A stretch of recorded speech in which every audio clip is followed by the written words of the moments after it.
Ini menjadi tugas dari Presiden Indonesia terpilih tahun 2024, Panglima TNI dan juga nanti Menteri Pertahanan dan Keamanan yang baru, bahwa dalam 10 tahun ke depan itu Indonesia ya harus mulai menyiapkan diri untuk mengantisipasi jika perang Pasifik Timur antara Cina dan Amerika ini pecah. Bahkan sebenarnya Bapak Presiden Jokowi telah menyadari hal itu. Oleh karena itu, kita melihat anggaran pertahanan ini dari tahun ke tahun semakin besar untuk membeli senjata dari luar negeri dan juga mengembangkan senjata-senjata baru di dalam negeri. Karena kita juga membutuhkan kemandirian dalam hal industri senjata di Indonesia, dalam hal ini industri dalam negeri, dan ini sangat bagus sekali. Bahkan ya kita melihat bahwa Pak Joko Widodo sebagai Presiden Indonesia itu memberikan perintah jelas kepada Bapak Menteri Pertahanan Keamanan Bapak Prabowo Subianto, selain untuk anggaran ini digunakan membeli senjata dari luar negeri yang belum ada di dalam negeri, kita juga harus mempersiapkan industri kita supaya menjadi industri yang mandiri, dan itu sangat bagus sekali. Oleh karena itu ke depan ini kan kita belum tahu siapa presidennya nih. Ya ini dalam podcast ini ketika saya membuat ini kan kita belum tahu nih presiden Indonesia, karena pemilihan presiden ini baru berlangsung tahun depan, yaitu tahun 2024. Tetapi tidak ada salahnya TNI ini harus mulai mempersiapkan diri ya untuk menjaga pertahanan dan kedaulatan negara Indonesia. Karena memang sudah banyak para ahli militer atau para orang-orang ahli dalam menganalisa mengenai masalah pertahanan keamanan di regional Asia, khususnya Asia Timur, ini akan pecah terjadinya perang. Nah, kita di dalam negeri ini harus fokus kepada konflik tersebut. Yang jelas kalau kita lihat bahwa konflik tersebut itu akan meluas, bukan hanya melibatkan Cina dan Amerika, tetapi melibatkan banyak negara. Karena kita juga melihat dengan kebangkitan Cina, Jepang dan Korea Selatan merasa waspada karena mereka juga melihat bahwa Cina akan menjadi negara yang militeristik, artinya menggunakan militer sebagai daya tekanan politik kepada negara lain. Karena ya Cina, kita bisa mengatakan walaupun pemerintah Cina tidak pernah mengakui bahwa Cina adalah superpower, tetap masih menjadi negara dunia ketiga, tetapi dalam kenyataannya Cina sudah menjadi negara superpower.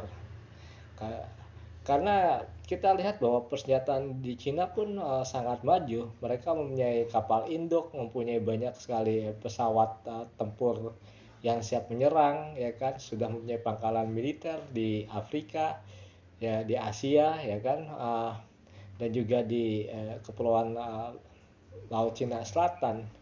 Tentu hal ini ya mengkhawatirkan, bahkan bukan hanya mengkhawatirkan bagi Jepang dan Korea Selatan serta Taiwan.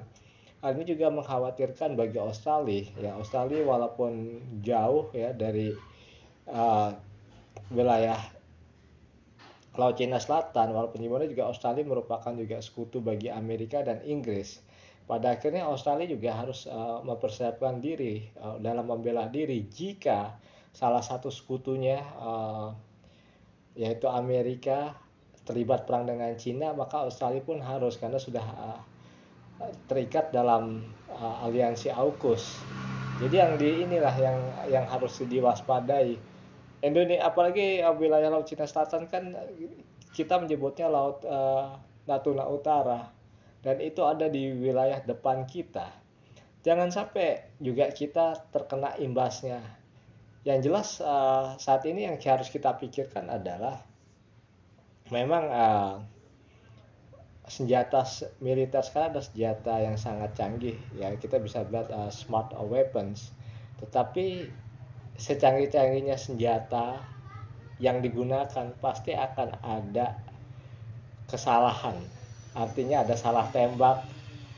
Nah, kalau yang terjadi adalah terjadinya kesalahan tembak seperti misalnya nuklir yang setelah di program untuk menyerang musuh di target, misalnya baik nuklir Cina maupun nuklir Amerika ditarget untuk saling menghancurkan, ternyata menyasar ke wilayah kita, ya kita juga harus siap untuk mencegah.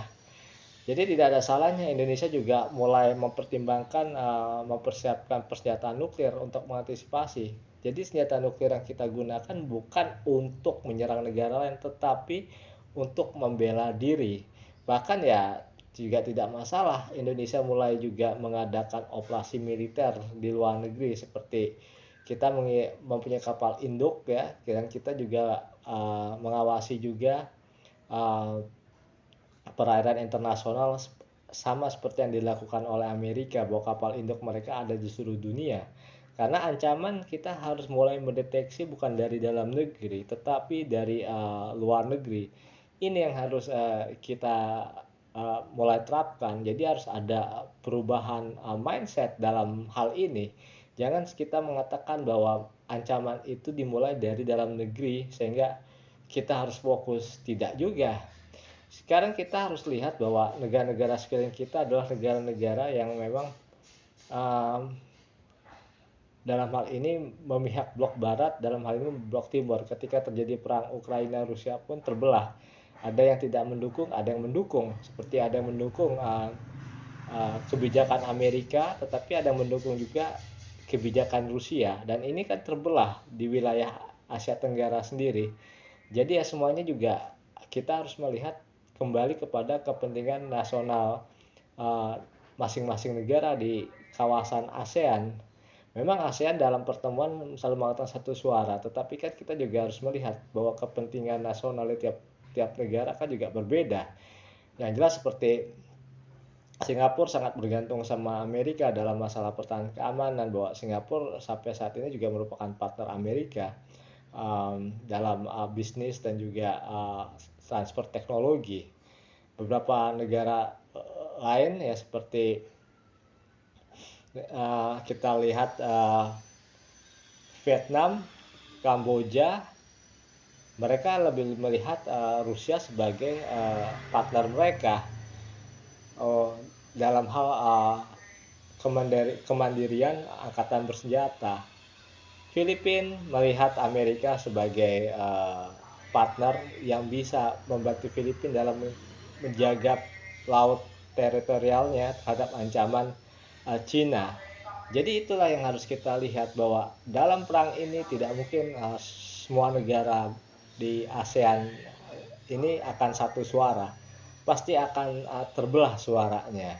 Oleh karena itu dibandingkan kita sampai capek-capek ya, istilahnya lelah untuk menyatukan pendapat, lebih baik kita ketika ini perang ini berlangsung, lebih baik kita sekarang menyiapkan diri untuk mempersiapkan negara kita dalam menghadapi perang besar tersebut. Itu adalah salah satu cara yang paling efektif. Intinya kita mempersiapkan diri kita menghadapi perang besar ini. Saya Septo Indarto mengucapkan terima kasih banyak.